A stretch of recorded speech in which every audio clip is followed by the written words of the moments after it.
15 minutos, ¿verdad? Perfecto, yo si querés te aviso cuando falten 3 minutos. Okay.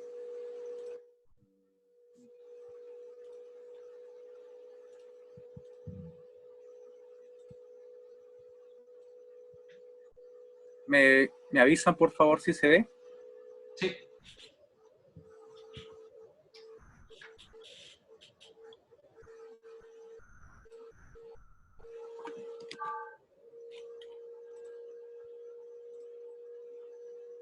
Bueno, buenas tardes con todos y un saludo para todos vosotros. Teniendo en cuenta el tiempo, entonces vamos con la ponencia. Gracias a la invitación. Un saludo a todos los que estén viendo esta presentación desde Perú, ¿no? Entonces, lo que yo quiero, digamos, enfocar en esta presentación es un poco el tema de la ancestralidad, el tema de cómo arqueológicamente nosotros podemos vincular el concepto de lo que es ancestro con las sociedades locales que los incas iban articulando. De alguna forma podemos asumir, sin entrar en detalles, que muchos de los lugares donde era residencia de los ancestros o los espíritus de los ancestros eran principalmente montañas. Pero no solamente estas montañas, sino también habían otros lugares muy importantes denominados como pacarinas, ¿no? Que podían ser puquios o lagunas, y en este sentido era importante para todas las poblaciones locales estos lugares de origen, las pacarinas, que eran cuevas, etcétera, cuevas, lagunas, ¿no? Y bueno, para la sociedad inca, de alguna forma se tiene el registro escrito, el registro colonial, en el cual, digamos, se describe los lugares de origen, como las cuevas de Pacatambo, pero también los incas se vinculan de alguna manera como hijos o descendientes de astros, principalmente del sol, la luna y algunas estrellas. Pero el sol, digamos, es lo que está marcando como el ancestro más importante en este sentido, ¿no? Se tiene referencias y dibujos de alguna manera para hacernos la idea cómo existe este vínculo entre lo que sería la geografía, los lugares, la topografía y los astros, principalmente el sol, y los lugares donde donde se realizaba este tipo de ceremonias, ¿no? Se tiene muchas referencias sobre su vínculo con los astros, de esto ya no se entra en detalle, y también con las estrellas, ¿no? Es muy probable que los incas hayan tenido antecedentes de todo esto en las sociedades precedentes, principalmente en el altiplano. Acá les muestro algunas imágenes de las investigaciones de Janusek y Benítez, donde se está vinculando los templos con plazas hundidas, vinculados a nevados, ¿no? Como también a estrellas, Alfa, Beta, Centauro, la Vía Láctea, etc., ¿no? Entonces hay antecedentes de lo inca en este sentido. Los ancestros ocupando un lugar importante, un lugar central. Para lo inca, de alguna forma, era muy importante poner en relevancia a su ancestro, el ancestro principal, que era el sol, ¿no? De alguna forma, ahora yo les voy a mostrar dos casos, ¿no? Un caso que es muy cerca del núcleo de Cusco, ¿no? Y otro caso que está en la zona del Chinchaycocha. El caso que está muy cercano a Cusco sería la zona de Anta, Surite, ¿no? En la cual, según Cristóbal de Albornoz, también existía todo un conjunto de seques o siquis en la pampa de Anta. Y uno de los lugares principales que ha sido trabajado arqueológicamente por Jan Farrington con excavaciones es Tambocancha, del cual se tiene un plano bastante detallado. Es ese plano el que nos ha servido, ¿no? Para poder levantar orientaciones y trabajar con aspectos del paisaje. Este es Tambocancha, ¿no? Que está muy cerca a media hora de Cusco, ¿no? En la Pampa de Anta, ¿no? Y se puede observar que está asentado en una planicie al costado de una formación rocosa, de un afloramiento rocoso, ¿no? Ese afloramiento rocoso es muy importante porque está vinculándose justamente con este afloramiento rocoso, este asentamiento, ¿no? Se hizo observación de la salida del sol en el equinoccio. Ahí se tiene justo en la estructura principal la salida del sol en uno de los equinoccios. Aquí el detalle justamente de esa toma de orientaciones, y algo muy importante que quisiera que se vea, ¿no? Es que el eje del sitio, el eje principal del sitio está vinculándose justo a la roca que les he mencionado. A este afloramiento rocoso, pero principalmente a la parte más alta de esta roca, ¿no? Y no solo eso, este eje, digamos, tiene una orientación de 256 grados 34 minutos de azimut, ¿no? Si nosotros hacemos un cálculo con la latitud del sitio, es justamente el ángulo que se da a partir del eje norte-sur, del eje este-oeste, ¿no? 13 grados 26. Esto quiere decir que todo este sitio está en un eje, ¿no? De orientación hacia la puesta del sol, cuando el sol pasaba por el cenit a esa latitud. Cuando el sol se ocultaba el día que pasaba por el cenit, estaba en ese eje, ¿no? Ahí tenemos la latitud del sitio y el eje, ¿no? De alguna manera es importante que estamos observando, ¿no? Cómo la planificación de este tipo de sitios, uno, está vinculándose con aspectos de la geografía, ¿no? Muy importantes, y dos, se está vinculando, digamos, con aspectos solares, principalmente solares, ¿no? Y es importante, digamos, resaltar el tema de la fecha del paso por el cenit, ¿no? Cusco está más hacia el este, está a 13 grados 30, ¿no? De alguna manera había cierta diferencia, estando tan cerca, de unos 4 grados de latitud de diferencia, ¿no?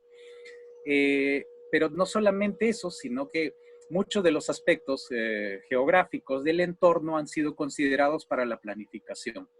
¿Y por qué voy hacia los aspectos geográficos? Es porque justamente las montañas más altas o principales de la zona están siendo tomadas en cuenta para la planificación de este sitio, pero también están siendo rebautizadas con el nombre de Huanacaure, uno de los lugares ancestrales de la ruta inca de origen, ¿no? Ahí se tiene, digamos, la orientación hacia Huanacaure, en la Pampa de Anta, ¿no? Desde la plaza del sitio, ¿no? Y uno de los cerros, que sería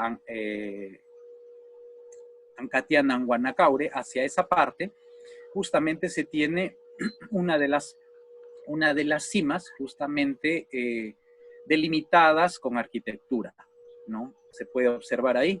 La arquitectura es la roca y la arquitectura con forma de escalonado, una arquitectura escalonada, que nos puede hacer referencia bastante a una vestimenta de la geografía, ¿no? Una vestimenta del ancestro. Son paredes muy gruesas, de más de 2 metros de ancho, en una posición bastante empinada, lo cual debió haber implicado bastante trabajo, ¿no? Es, como les digo, bastante empinado en la forma rocosa. Y desde ahí se puede apreciar toda una transformación del paisaje al pie de esta montaña, de andenes, son los andenes al pie de esta formación. El otro ejemplo que quisiera mostrarles, y voy a pasar rápidamente al otro ejemplo, se encuentra en la zona de Chinchaycocha, en la zona central del Chinchaysuyo, ¿no? Hay muchos más ejemplos, pero digamos solamente les voy a comentar en la zona de Chinchaycocha, al norte del lago, justamente el mismo nombre de Chinchaycocha. Hay todo un estudio etnohistórico justamente de ancestros locales. No son ancestros incas, sino ancestros locales, diferentes de los incas, ¿no? Donde trazan toda una ruta, todo un paisaje ritual, porque es todo un recorrido, todo un itinerario de un personaje que es Tumairi Capac y tiene puntos de descanso hasta llegar, puntos de parado, puntos de descanso hasta llegar a Pumpu, a la planicie de Pumpu, donde este ancestro local se reúne con otros ancestros más antiguos, como Yarupajá, Guagurunchu, Chacua, ¿no? Y vale decir que tanto Yarupajá, Chacua y Guagurunchu son nevados del entorno común, ¿ya? Los incas, digamos, hábilmente vinculan justamente todo este espacio construyendo un asentamiento inca de gran tamaño, que sería el sitio de Pumpu. Como se puede observar, ¿no? Desde esta planicie de Pumpu se puede divisar los nevados de Yarupajá, de Guagurunchu, de Chacua, ¿no? Y en esta planicie justamente diseñan otro asentamiento que sería el sitio de Pumpu, el cual está vinculado paisajísticamente a estos nevados. Pero no es solamente eso, sino que el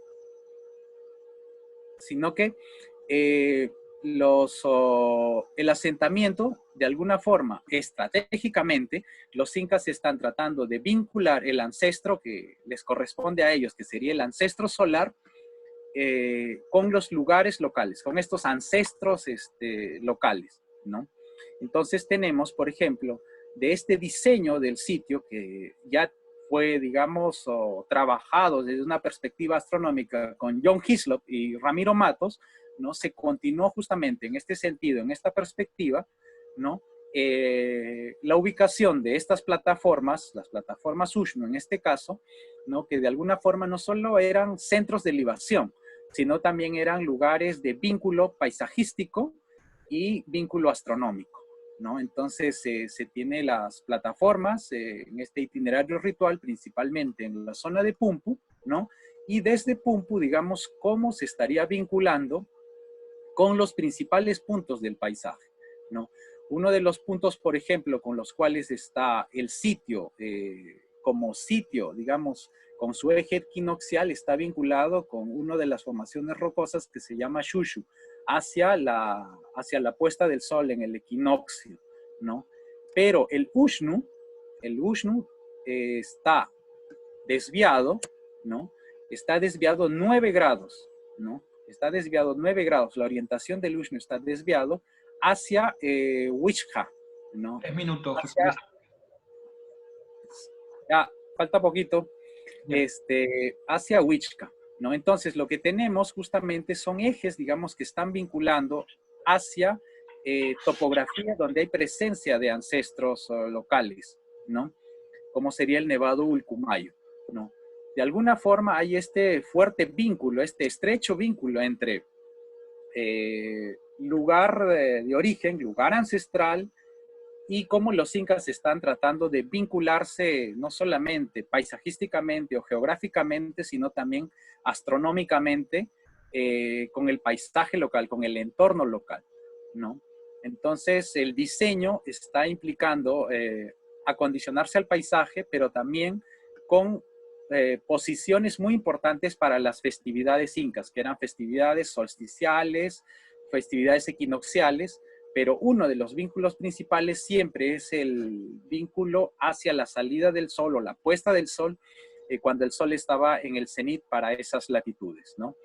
Se ha hecho trabajos de restauración a cargo de Iván Hachura en este caso, ¿no? Y de algún modo se puede, digamos, reconstruir la organización, no solamente paisajista, sino también un intento de ir hacia la genealogía, no solamente inca, sino también local, en el sentido de esta búsqueda, de este tipo de vínculos entre ancestros, paisajes rituales y astronomía. Y eso sería todo. Gracias. Muchas gracias, José Luis.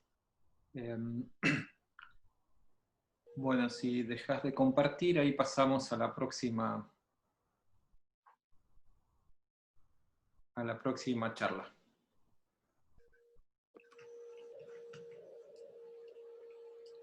Bien, vamos a continuar. Recuerden que después de Juan Pablo Villanueva está Gustavo Corrado y después vamos a hacer algunas preguntas vía el chat.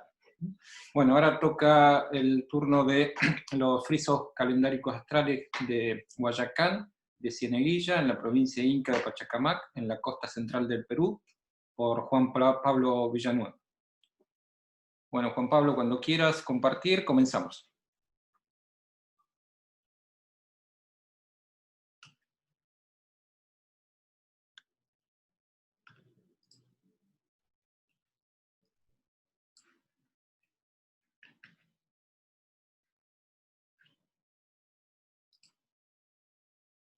Hola.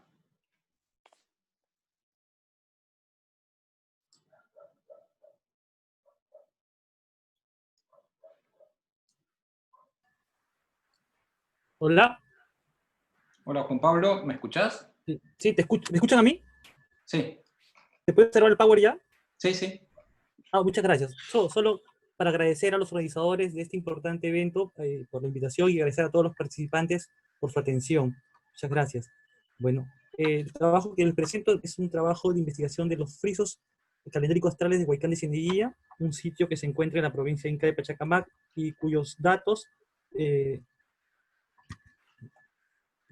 disculpen un momentito. Aquí está.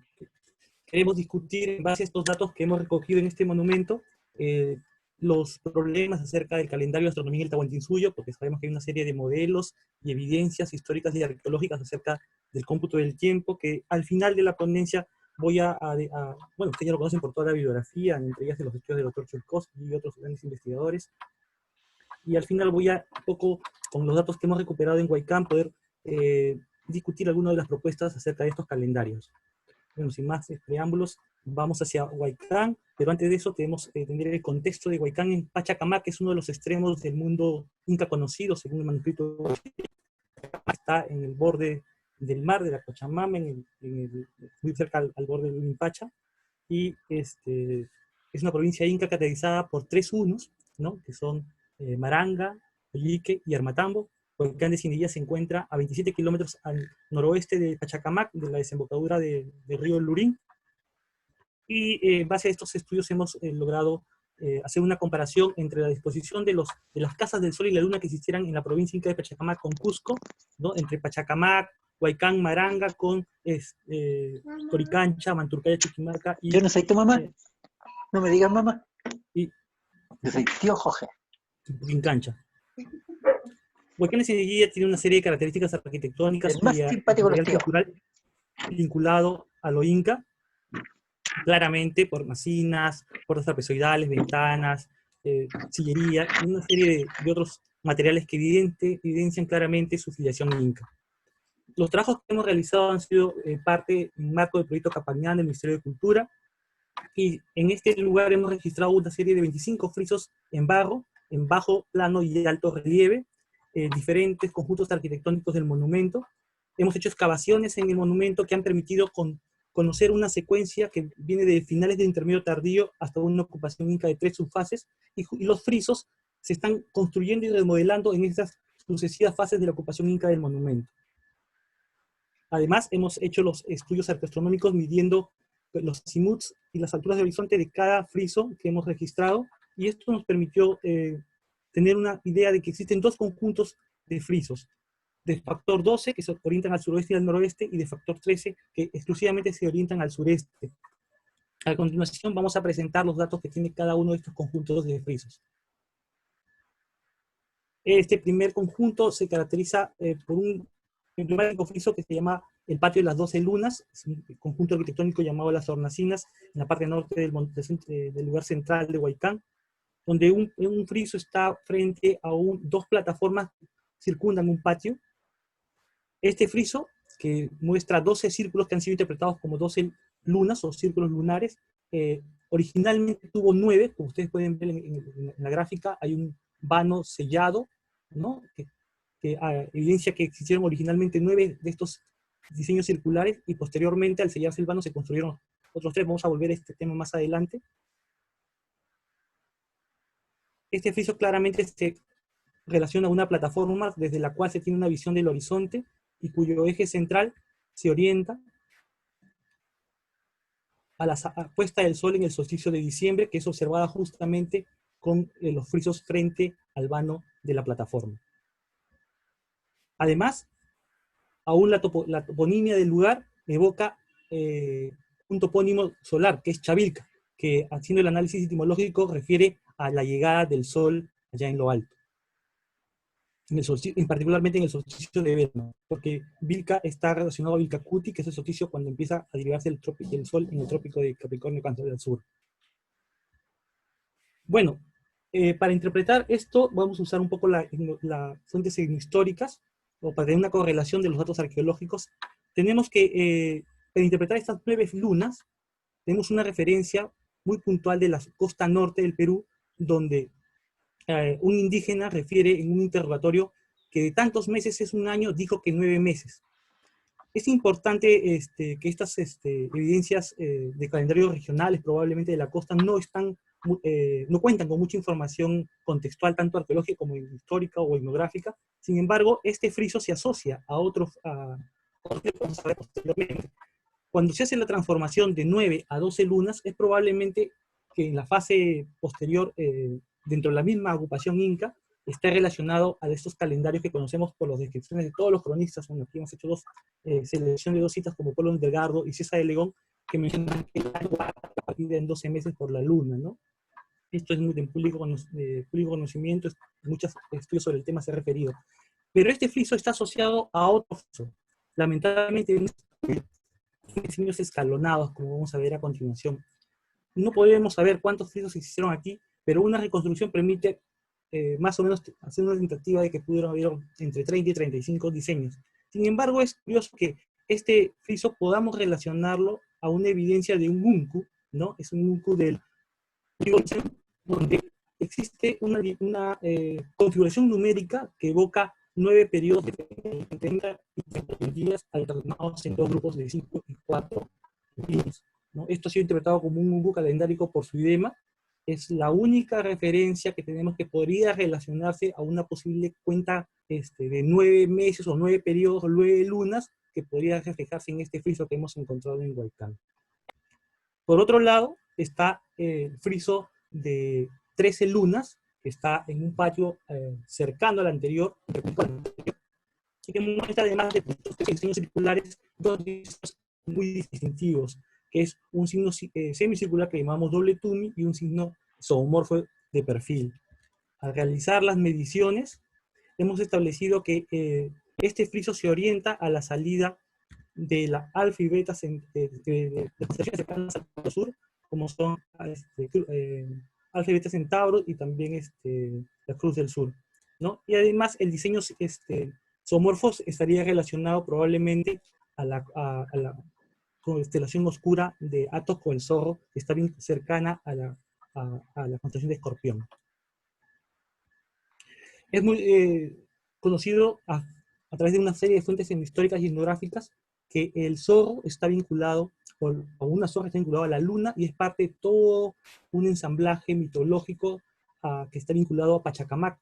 Tanto cronistas como datos etnográficos mencionan esta relación estrecha entre el zorro y la luna, y algo también que está muy presente en la iconografía de las sociedades costeñas desde el formativo final, pasando por la época moche, chimú inca, hasta la época tardía, chimú, ¿no? Se han hecho muchos estudios acerca de este tema. Lo interesante es que el friso, al igual que el anterior, muestra un cambio diacrónico en el tiempo.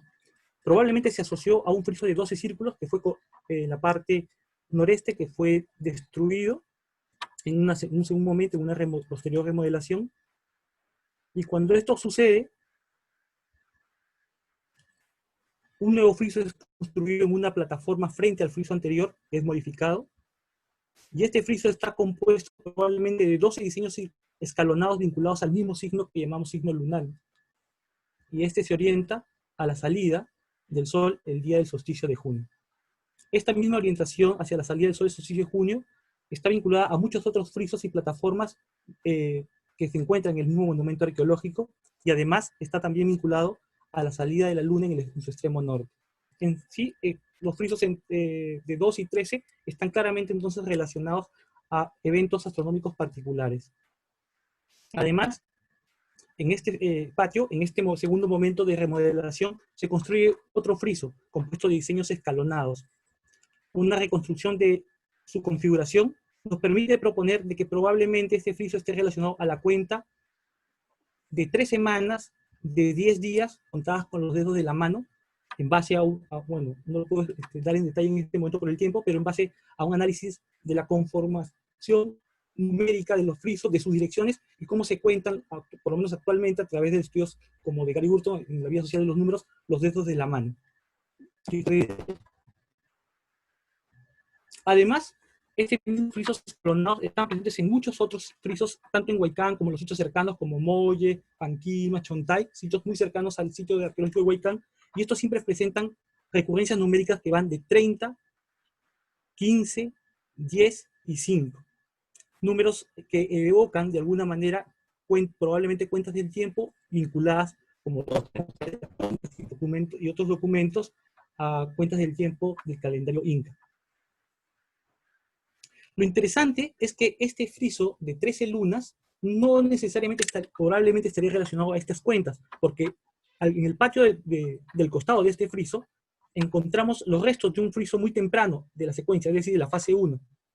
Este friso, si bien está destruido, como pueden ver en las imágenes, cuando hacemos una reconstrucción en base a las medidas del tramo que existe, o medidas proporcionales en el software de arquitectura, nos da 25 a 27 frisos.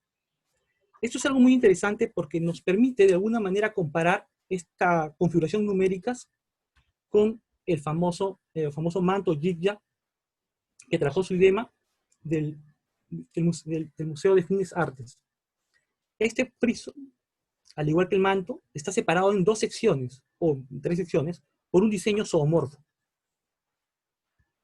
que divide, en el caso del friso, 2 grupos de 7 y 6 lunas, y en el caso del unku, 7 y 6 filas, de 27 y 28 según cada fila, de elementos que, en el caso de la interpretación de su idema, lo interpreta como días.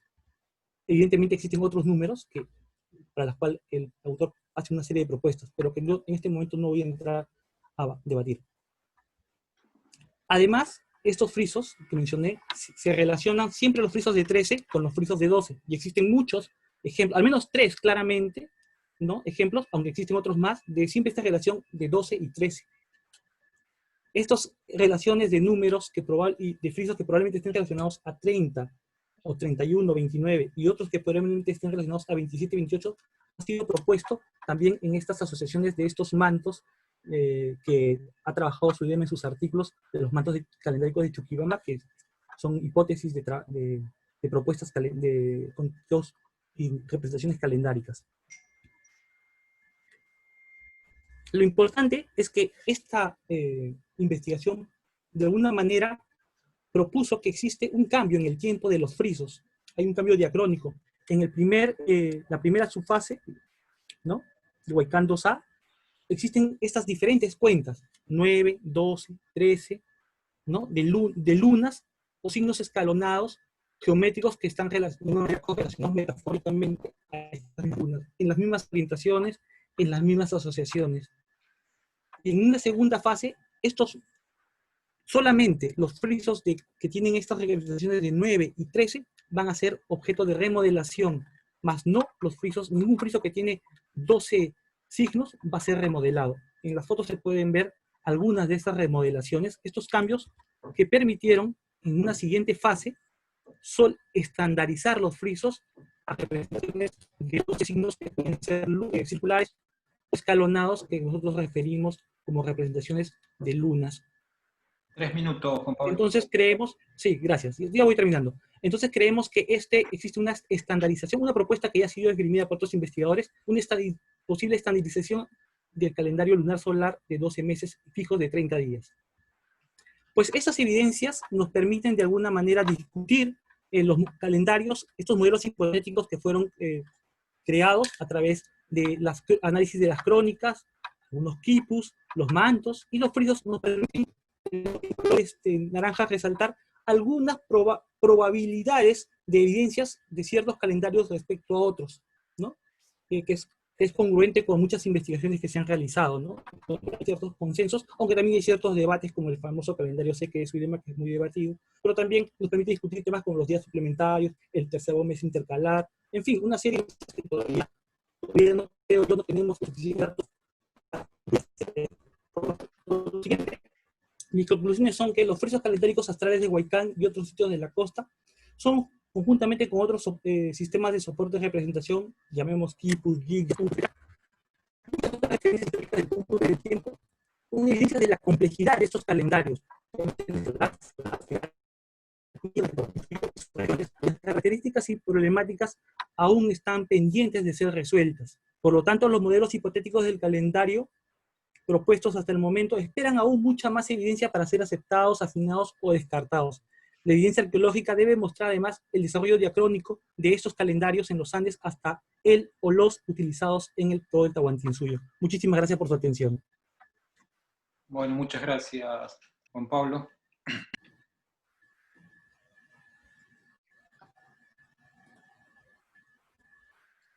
Ahora entonces vamos a pasar a la última charla de hoy. Orientaciones solares y las fiestas en el Xincal, por el que vas a poner es Gustavo Corrado, un trabajo de Gustavo Corrado y mío, ¿sí? Bien, cuando quieras, Gustavo, comenzás.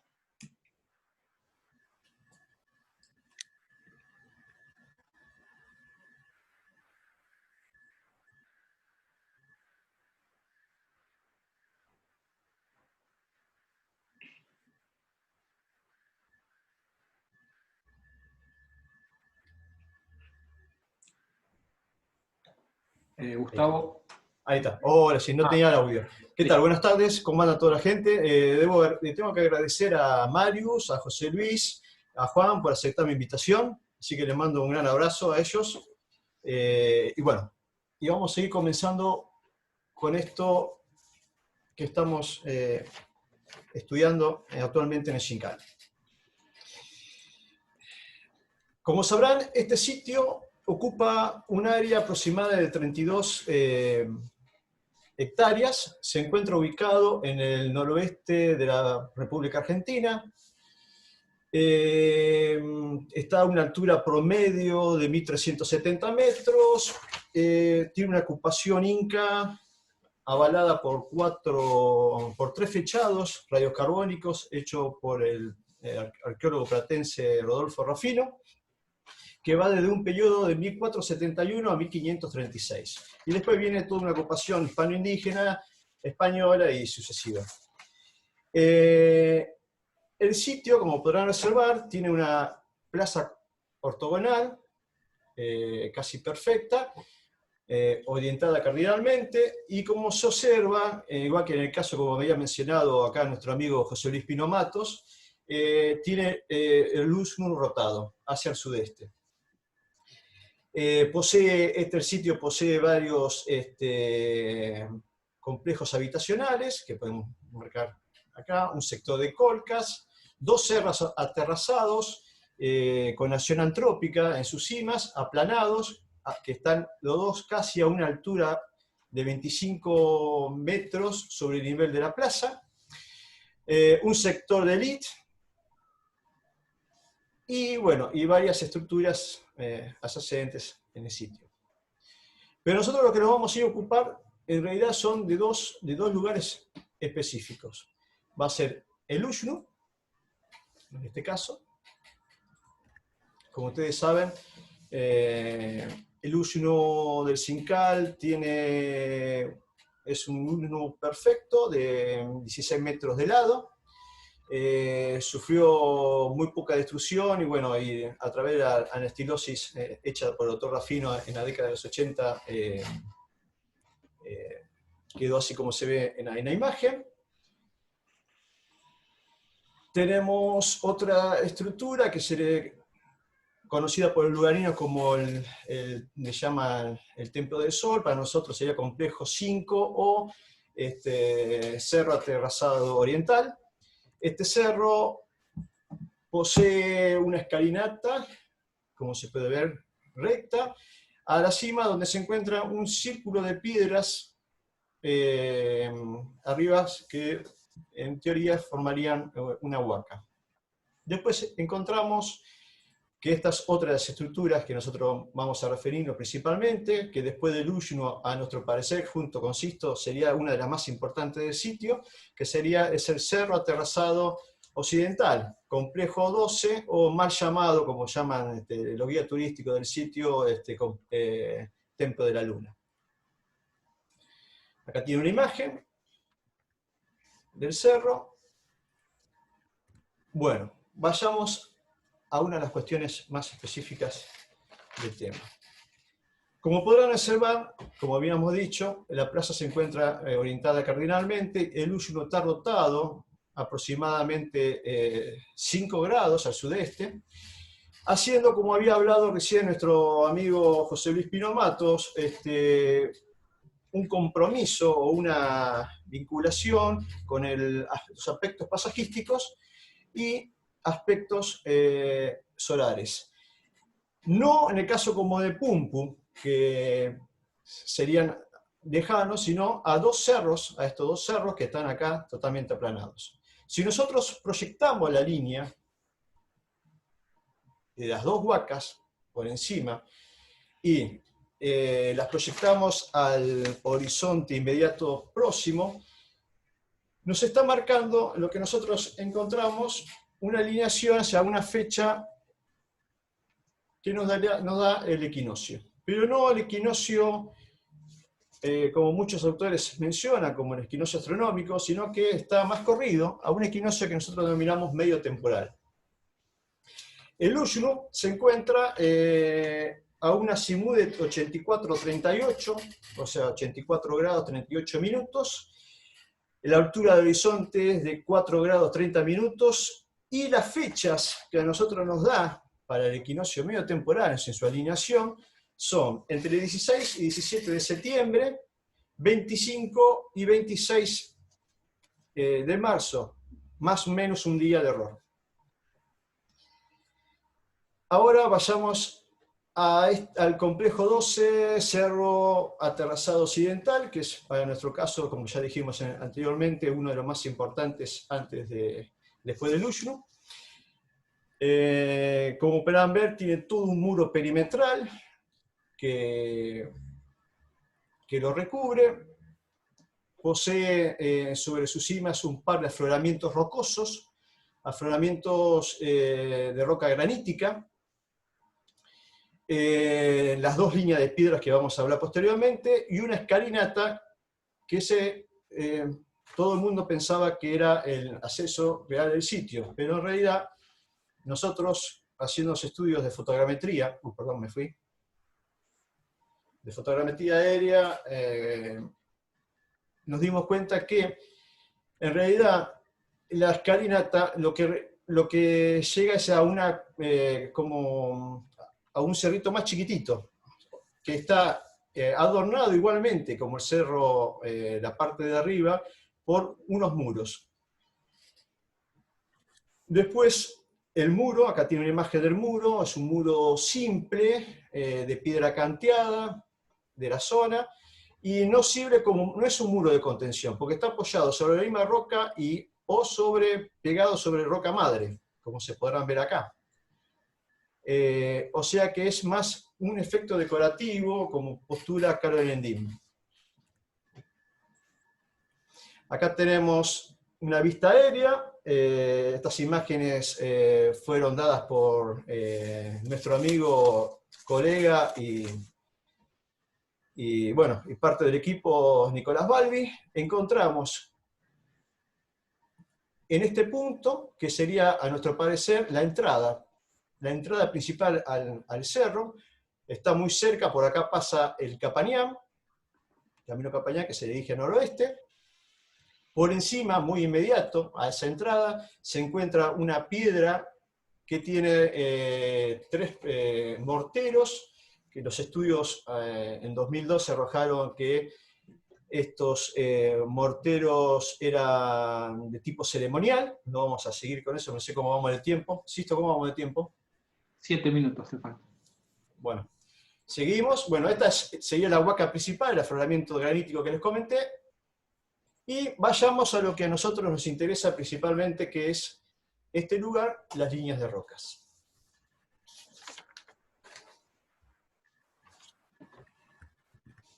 Como podrán observar, tenemos una línea de piedras. Estas líneas tienen entre 6 y 7 metros de longitud. Una apunta a una alineación, o sea, nosotros pusimos ARSJ, que significa alineación de rocas a la salida del solsticio de junio. Acá le mostramos la imagen. Y acá están las medidas.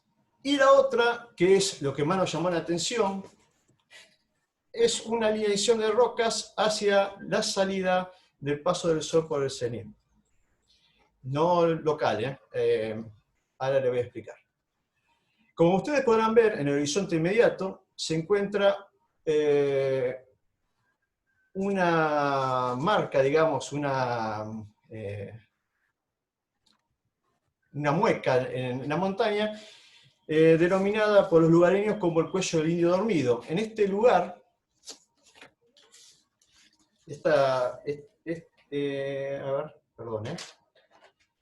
en esta marca aquí es donde se orientaría la línea de rocas. Como podrán observar, ahí está la imagen. Esta imagen fue tomada un 13 de febrero. Nosotros decimos que es un marcador muy interesante. Uy, ¿qué pasó? Porque nos muestra una festividad cusqueña en el sitio alejado del Cusco.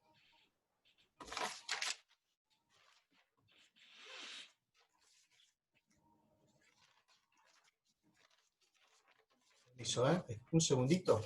Ahí está. Que se lo voy a explicar bien acá. Cuando nosotros medimos esa estructura y convertimos las medidas a declinación, nos dimos cuenta que la declinación del Sol nos daba con el mismo valor de la latitud del Cusco.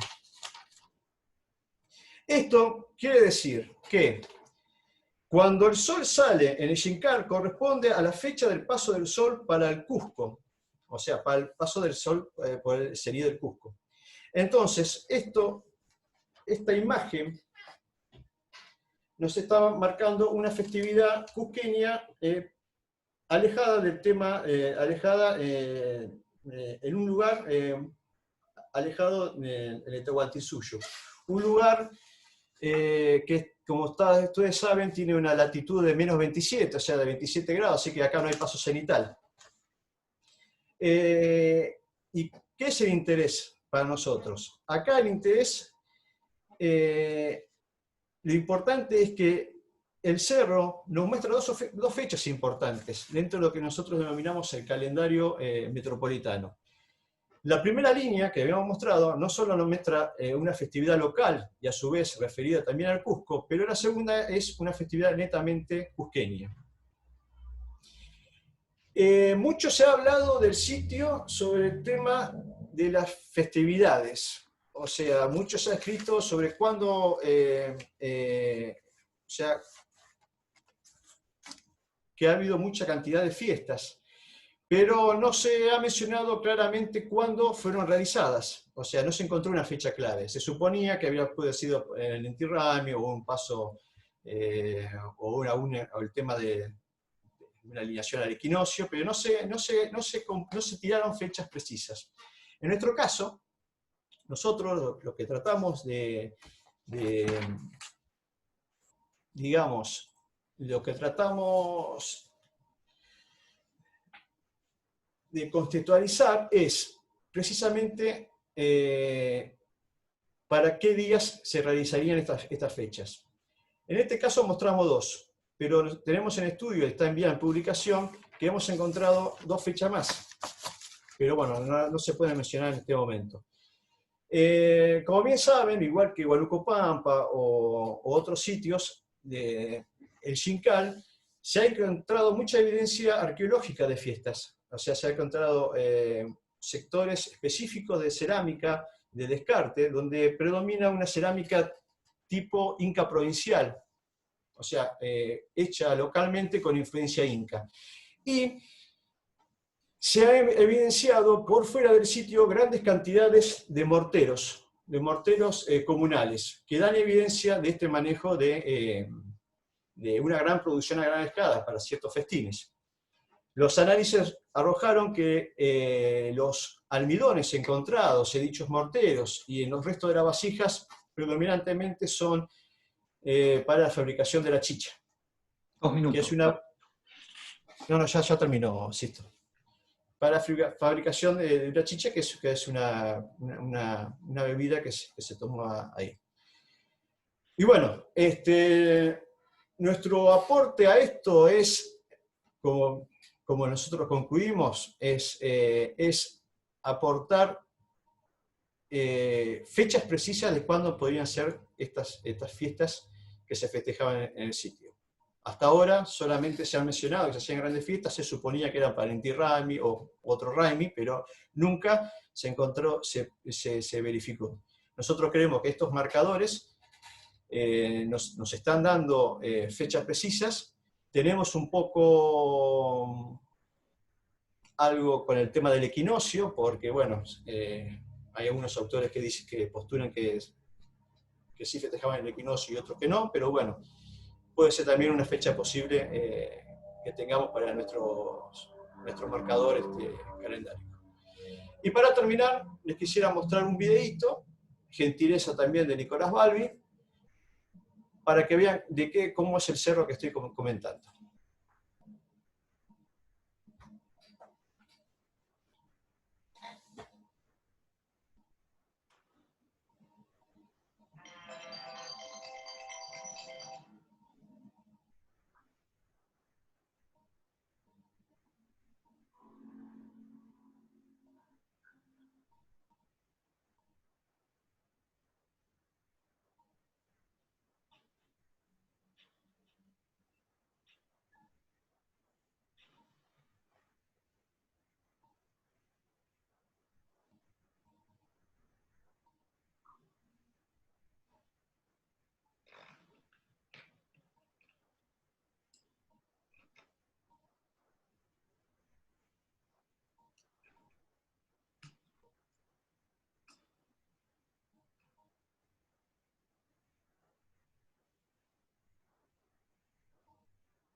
Bueno, y muchas gracias a todos. Bueno, muchas gracias, Gustavo. Bueno, vamos ahora a dar inicio a la sección de preguntas. Le quiero agradecer a los 4 ponentes por sus presentaciones y también porque hicieron el uso del tiempo que les solicitamos. La verdad que muchas gracias. Lo que vamos a hacer para las preguntas es, vamos a utilizar el chat, ¿sí? Y yo las voy a ir leyendo. Por ejemplo, vamos a comenzar con una que es para Marius, que dice, ¿cómo entiende que se daba la articulación entre los tipos A y B de sitios de relevancia astronómica para el caso Inca?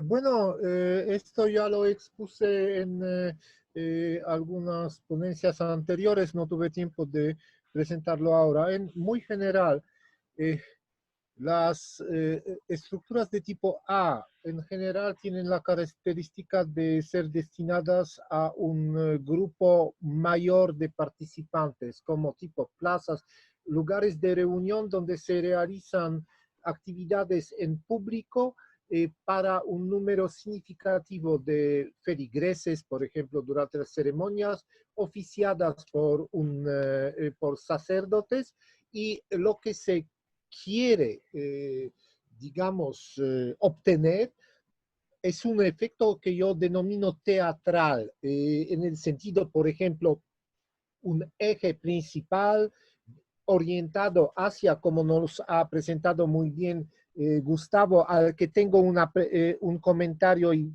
te agradecería de darme la posibilidad de hacer este comentario después. Perdón. Sale un astro desde detrás de una montaña en una fecha aproximadamente definida de la fiesta, y el público, como lo sabemos entre otros en base al cronista anónimo que había visto una ceremonia similar en 1535 en Cusco, La gente mira el sol subiendo y le acompaña con sus cantos toda su trayectoria diaria por el cielo hasta su ocaso. Es un efecto que yo denomino teatral. Y otra cosa son los instrumentos propiamente dichos destinados a un grupo restringido, muy restringido. Para el caso de Incaracay que hemos investigado, 3 personas, 4 personas, como mucho, podían asistir a realizar las observaciones. En Inti Machay, parecido. Es decir, son lugares a veces un poco escondidos, no accesibles al público, de acceso restringido. En muy breve es esto. Bueno, perfecto, muchas gracias. Bueno, seguimos con las preguntas. Hay una que habla del equinoccio medio temporal, cómo se define, ¿sí? Bueno, yo lo hago cortito, ya que soy parte de la ponencia de Gustavo. Básicamente el tiempo medio entre los solsticios, ¿sí? Hay que contar el tiempo entre solsticios. Evidentemente tiene algunos problemas en la definición exacta de la observación del solsticio, así que puede haber algún error de algunos días, pero básicamente es eso. Hay una pregunta para Gustavo Corrado, dice si se ha observado alguna alineación relacionada a fechas de siembra.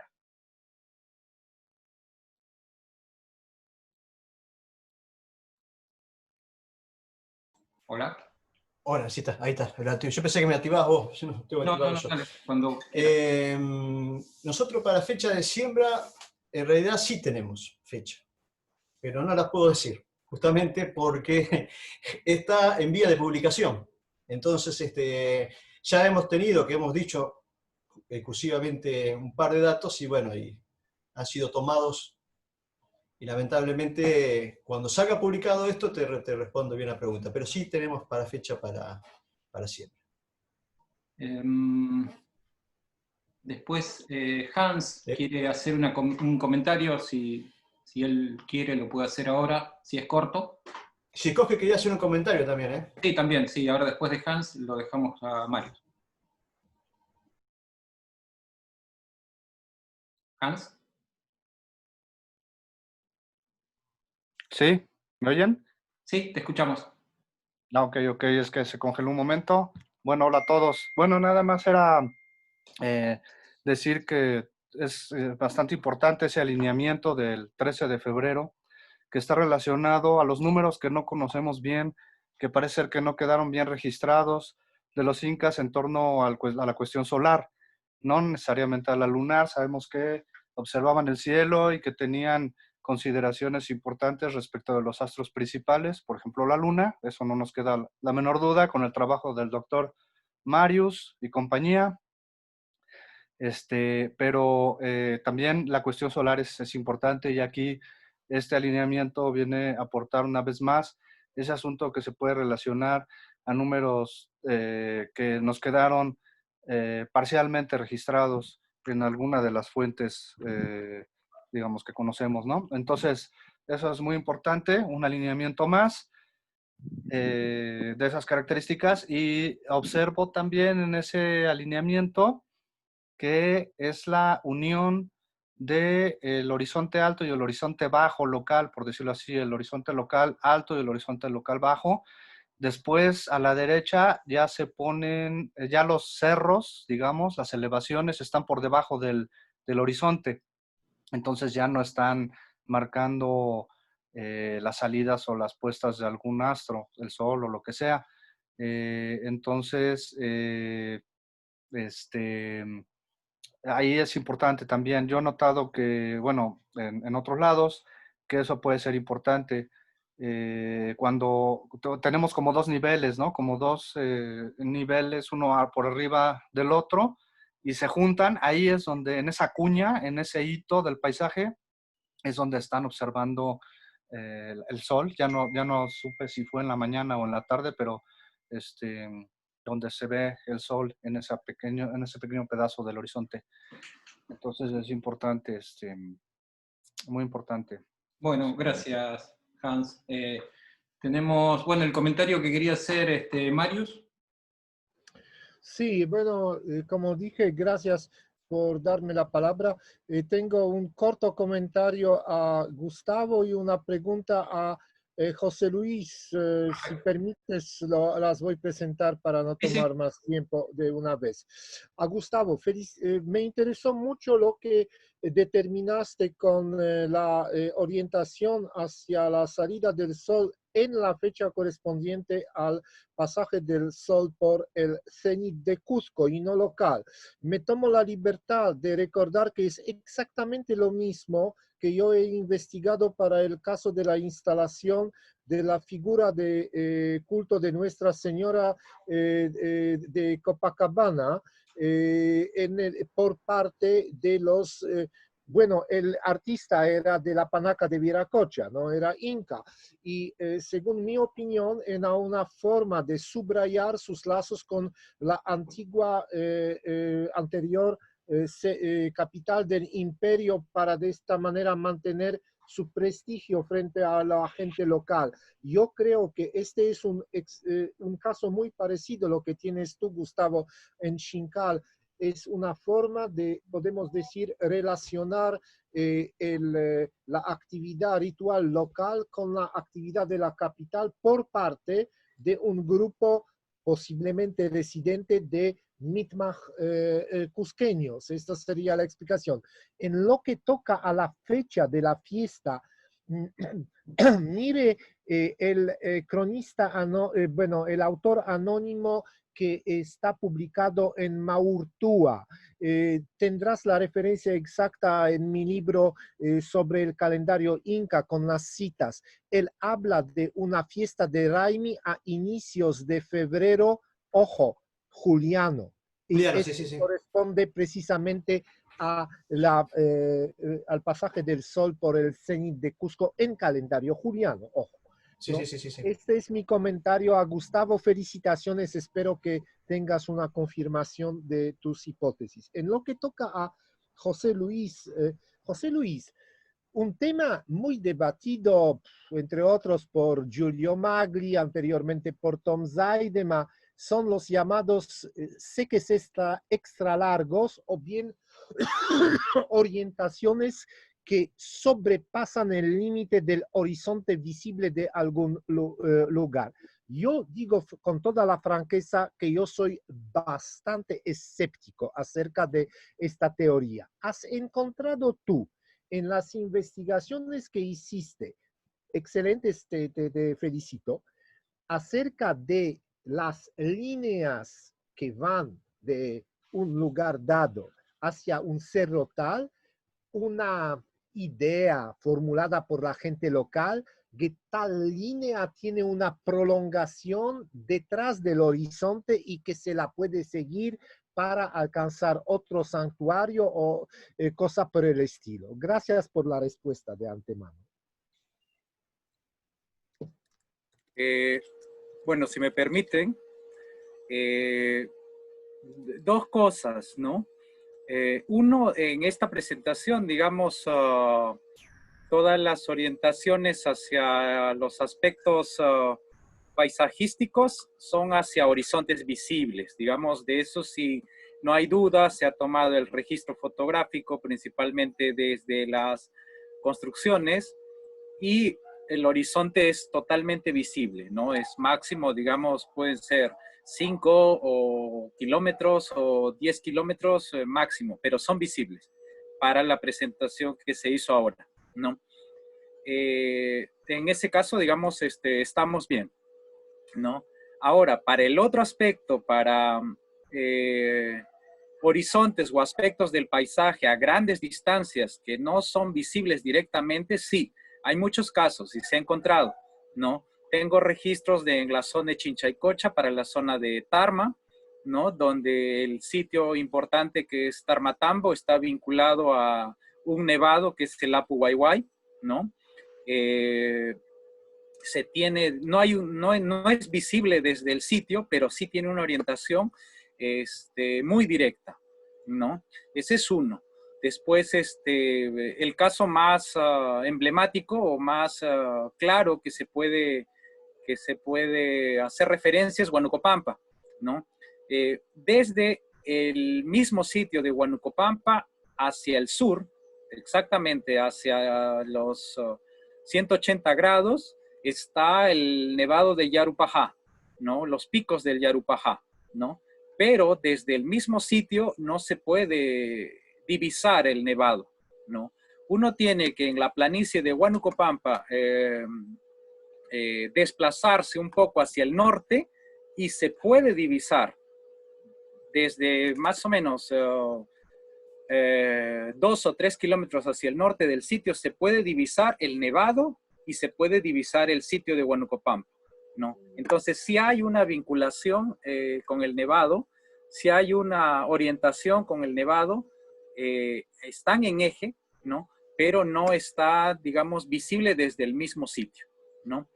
Y así hay varios casos, ¿no? Hay toda una lista, digamos, que se tiene de esto.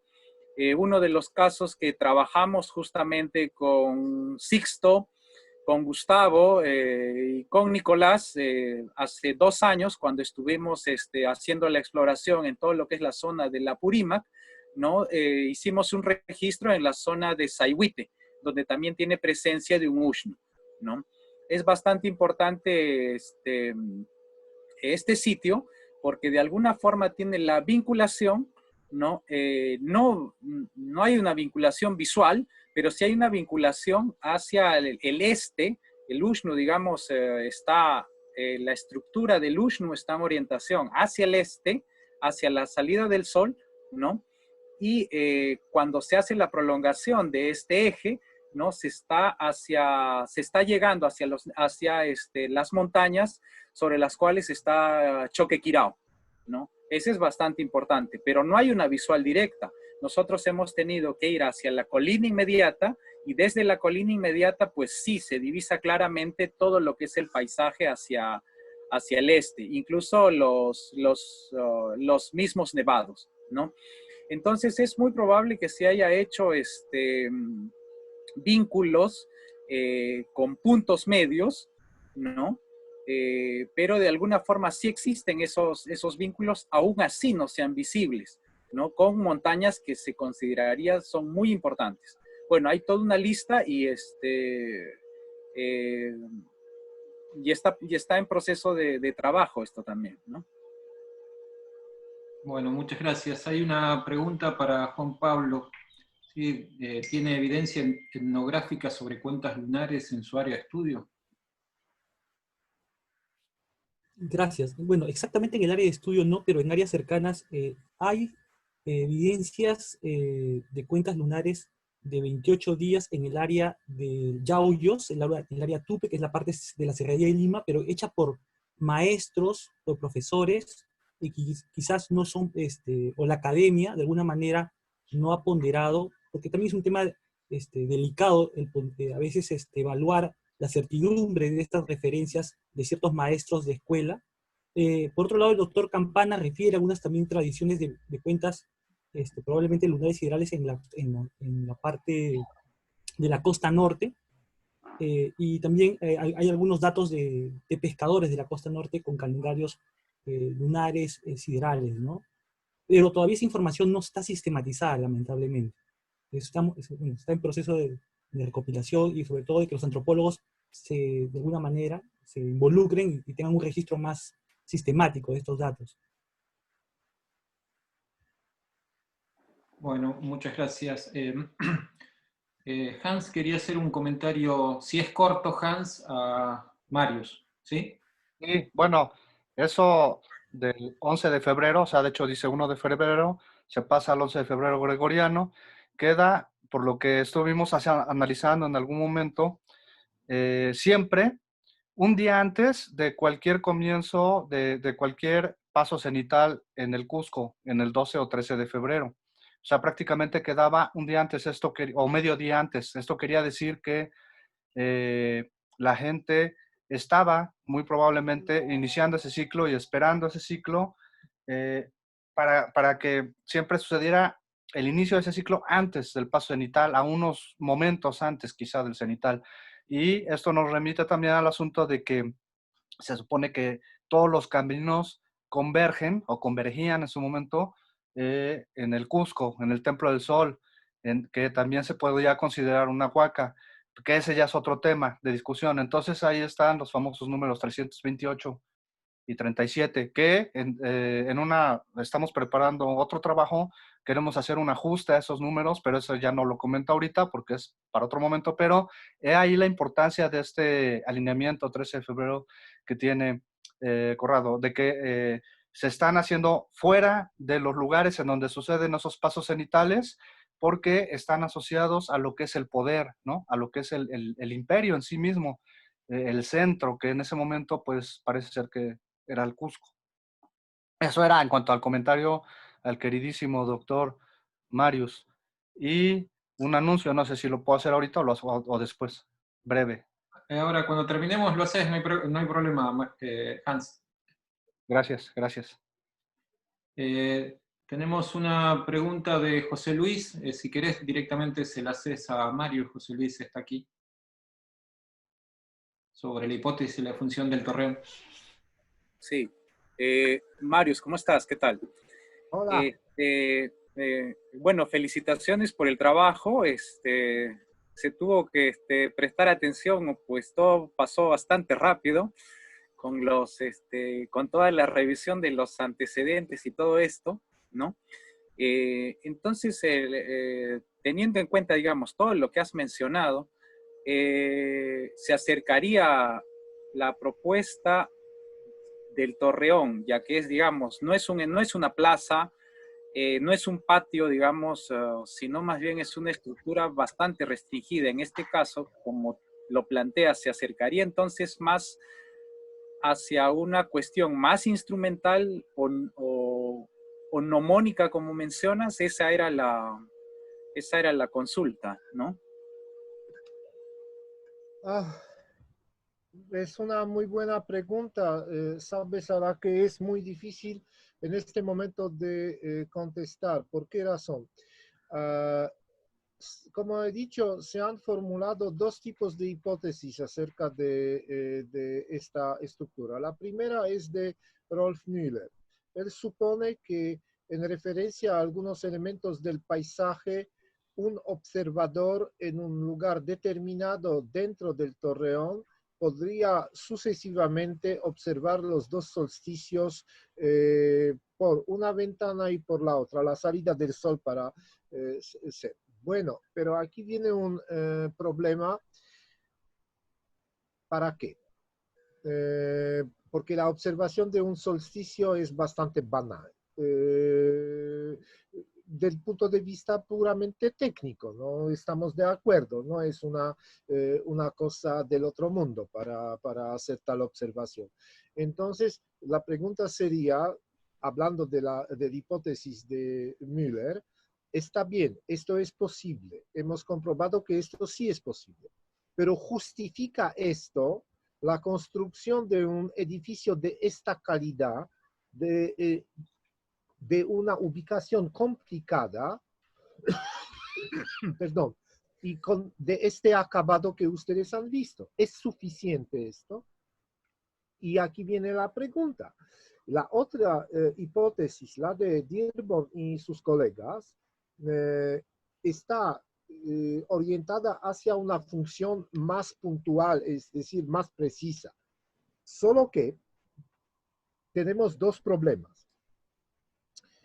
Todo depende del lugar de observación dentro del torreón, porque en función del cambio de la posición de la persona, y aquí Dearborn en algún momento para decir que han observado también a las estrellas cerca, la Alfa y Beta Centauri, lo que sí es posible también a través de la ventana B.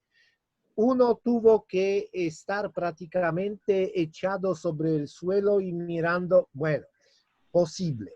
Pero verán ustedes que todo esto está basado en una serie de suposiciones para las que no tenemos una prueba tangible.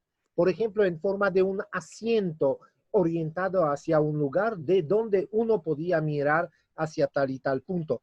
El problema es que las ventanas son lo suficientemente anchas para que en función del cambio de la posición del observador dentro del perímetro del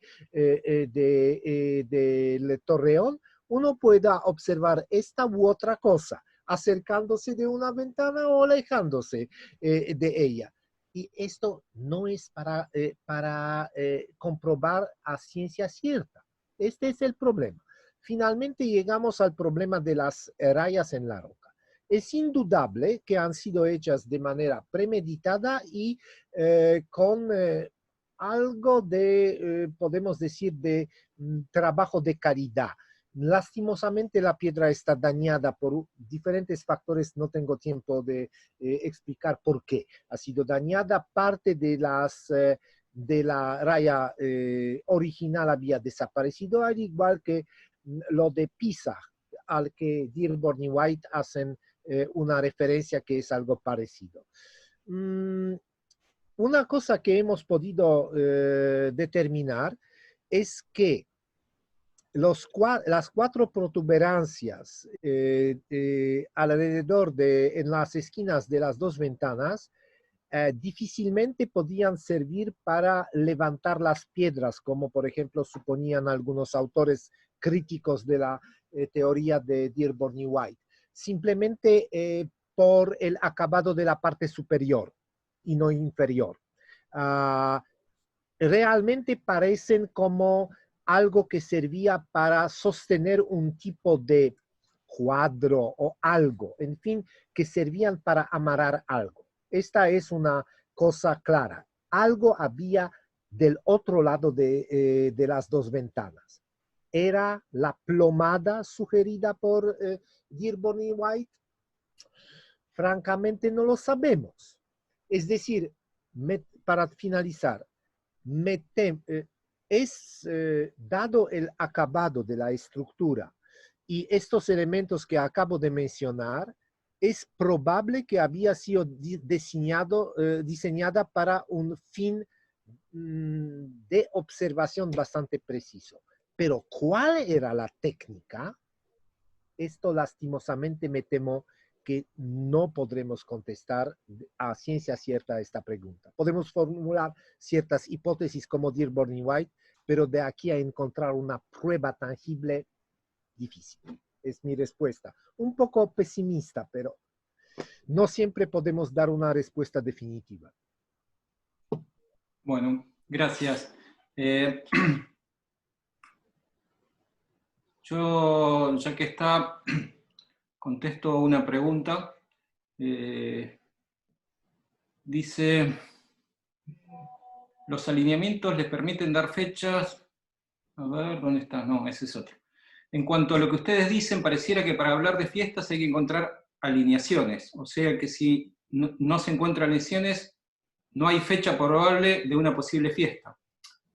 Bueno, en realidad el trabajo que planteamos con Gustavo no dice eso, sino que lo que nosotros estamos diciendo es que aportamos simplemente la posibilidad de asignar algunas fechas. Obviamente que ya hay pruebas acabadas de que se hacían fiestas y la gente puede seguir evidentemente trabajando en esos temas. Hay muchas otras formas de verificar que hubo fiestas. Nosotros no nos referimos a eso, simplemente nos referimos a que hacemos un aporte de empezar a dar algunas fechas, porque nadie duda, como dijo Gustavo, de que estas fiestas se realizan. Pero en el Xincal particularmente, yo nunca, y Gustavo, no habíamos leído sobre fechas particulares. Evidentemente, seguro eran algunas fiestas importantes en el calendario metropolitano, y eso nadie tiene dudas. Lo que nosotros decimos simplemente es aportar la posibilidad de empezar también a hablar de fechas. Si tenemos marcadores solares importantes del calendario metropolitano y que sabemos que se hacían las fiestas, empezar a asignarles algunas fechas. Eso era simplemente, no que si no se encuentran alineaciones, digamos, no se puede hablar de fiesta.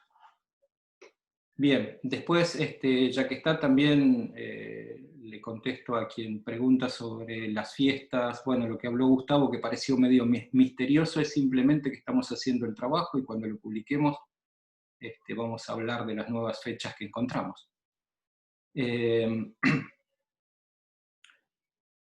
Bien. El asunto ahora es, Hans pidió hacer un comentario y vamos terminando con esto, ¿sí? Así que Hans, tenés unos minutitos y sobre ese comentario Nicolás también quiere hacer un comentario, así que hagamos comentarios cortos porque ya estamos un poco excedidos con el tiempo que habíamos planeado. ¿Sí, Hans? Bueno, sí, muchas gracias. Es una invitación a la mesa que se va a hacer de la Sociedad Europea de Arqueólogos. Abrimos se supone que el evento iba a ser en Hungría este año, 2020, pero como ustedes saben, no se pudo ir ahora en agosto, entonces decidieron los europeos hacerlo vía, como lo estamos haciendo ahorita, digital, online, en línea.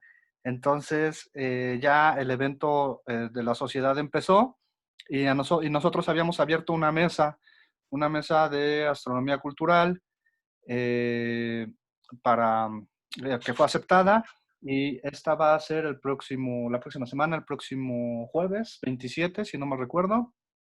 Me parece que son a las 6 de la tarde, la hora de Europa Central, si no mal recuerdo. Uno de los coordinadores de la mesa es Nicolás Balbi, que ahorita va a hablar.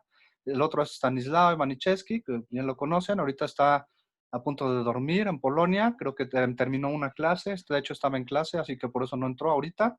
Ya lo balconeé, ni modo. Y el tercero soy yo. Me parece que Nicolás ya les comentó algo, entonces nada más era esto. En el caso de que no pudieran llegar a entrar, por cuestiones de que si son o no son miembros, si pagaron o no pagaron, etcétera, no lo sé, no tengo ni idea. La cosa es que nosotros lo vamos a grabar de alguna manera con una Mac, se puede grabar a escondidas, y en última instancia, con el permiso de los ponentes, de todos los ponentes, o de los que se dejen grabar, se las podemos hacer llegar, que la conozcan, ¿no? En ese caso, entonces, me parece que son 8 ponencias de la mesa. Así que bueno, eso sería todo. Están cordialmente invitados y muchas gracias por todo. Gracias a todos los ponentes. Aprovecho. Villanueva, Corrado, Yulkowski, Sixto, todos. Muchas gracias. Bueno, Nicolás.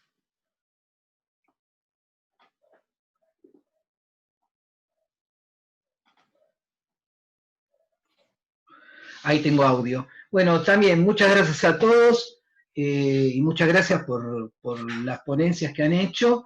No, simplemente quería agregar, sí, son 7 trabajos más un póster que vamos a presentar sobre astronomía cultural.